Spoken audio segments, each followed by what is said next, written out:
the gut health this is it's actually my favorite topic. And I said, even when I started coaching, I actually focused on gut health until I realized, no, people want to lose weight. So I had to kind of make a switch, but I integrated it in there because it's so important for us to understand that our gut, which is your digestive tract, when you think about the gut health, think your digestive tract, that's your second brain. And why is it your second brain? Because what scientists have now found out is a lot of hormones reside in the gut. Even when you hear the therapist and the doctor talking about what happens, those symptoms that are happening when we do not take care of our mental health, it simply is going to show how integrated our mind and our body is. So when you hear the racing thoughts, the freezing, all that stuff, it's all coming from your gut. Now, how many of you, she talked about butterflies, right? Like, I feel butterflies. Where do we feel those butterflies? It's all in the gut. When some of us feel afraid or even happy, we can also feel that in the gut. It's because we have sensors in our hormones that are specifically in our gut. Now, what's great about the gut? What's great about the gut is you have control as to how you balance those hormones, which is going now to help you be able to become a better functioning lady, human being, etc. And what's that control? It's what you put into your body.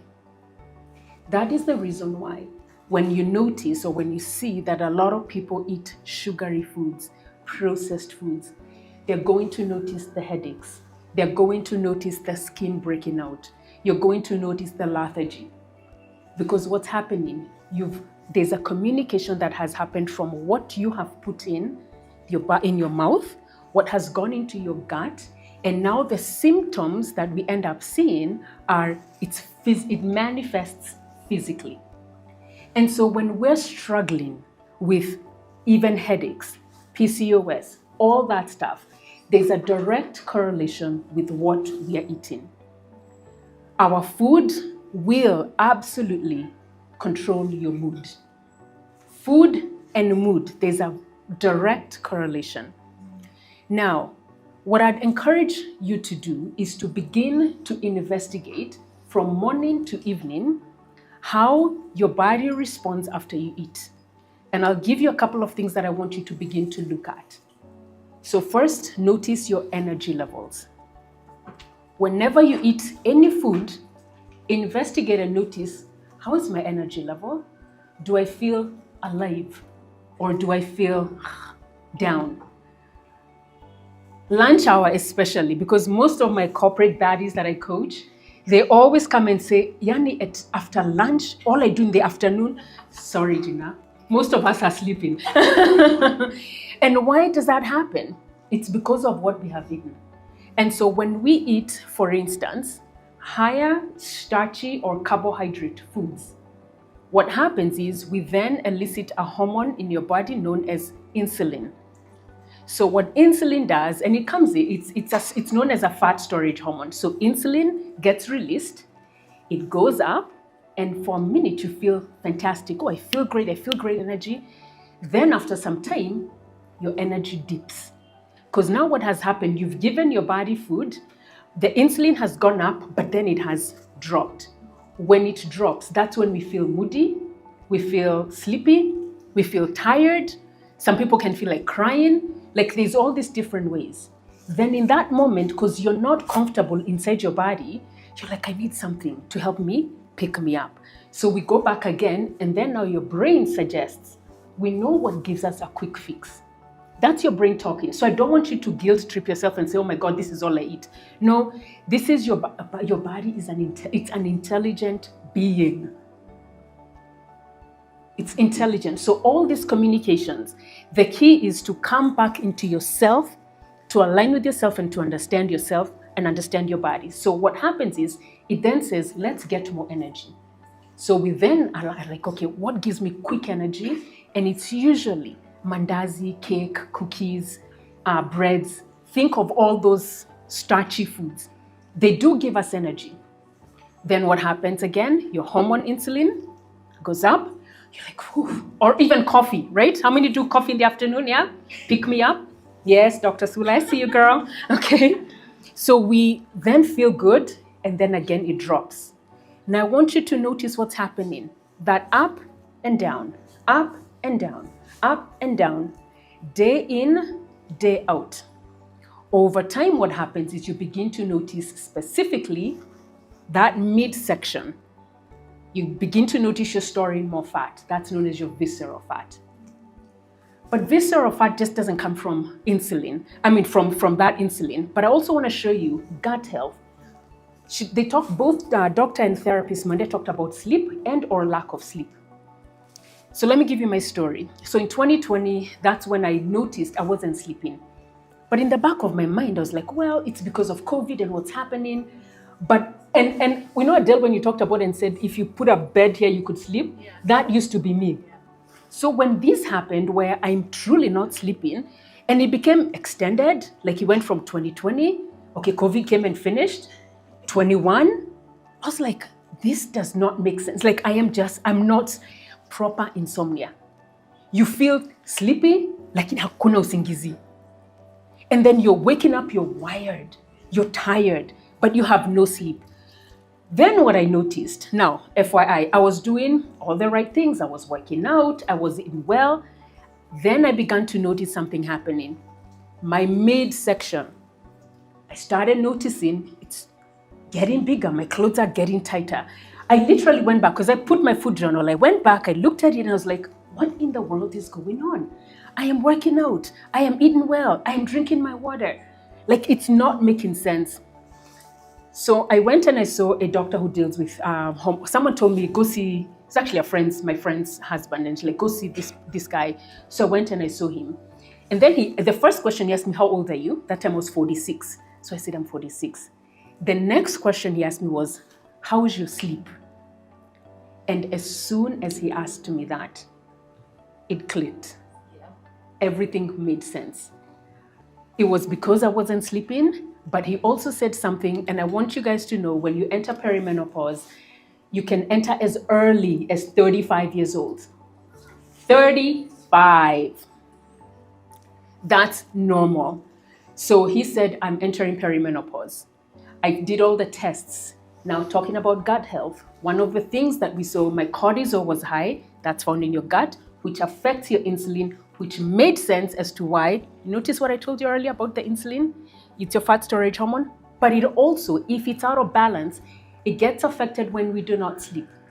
And so I truly want to, now when I did this whole thing, the thing that I realized then, this was now 2021, 22, your biggest foundation to your health, it's not what you eat, it's not how you move, it is how much sleep you get. Sleep is the foundation for your health.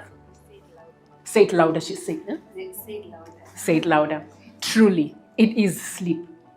And so for those of us who have seen, I quote CEOs, and there's actually two. They see sleep as lack of sleep as a badge of honor.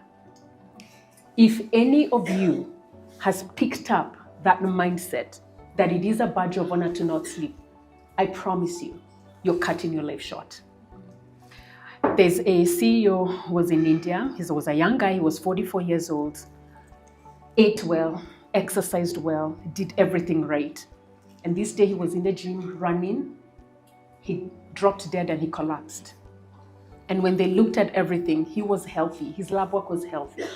But that guy lived on 3 to 4 hours of sleep at 44 years old.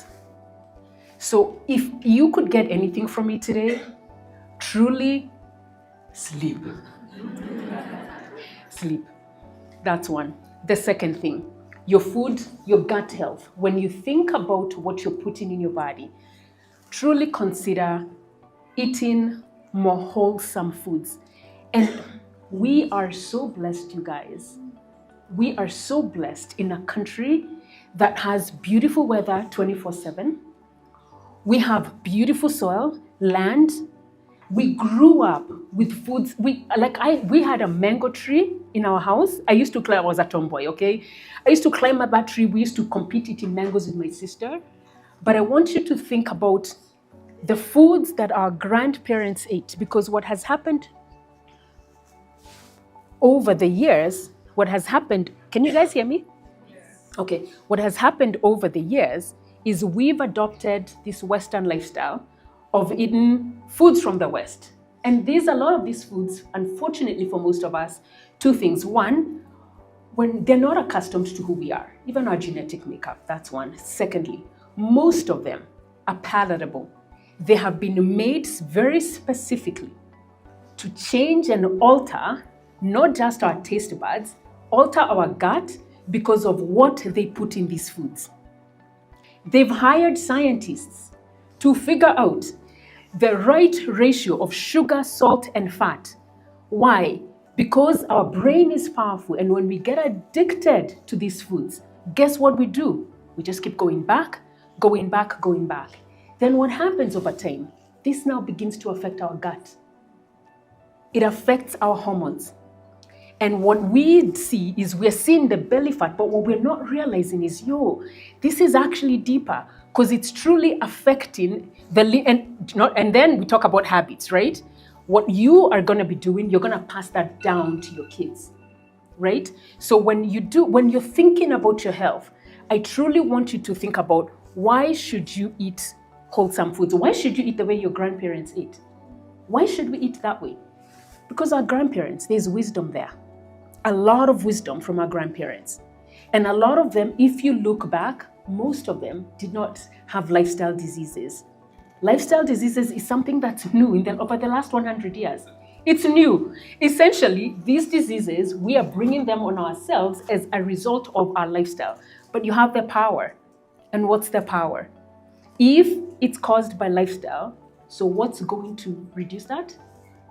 Lifestyle, which means you have control. And I want us to take that power that you know what? Yes, I do have control. And as I finish here, you don't have to overhaul everything at once. That's the other part, because the habits that we have built over the years, it takes time for us to undo those habits.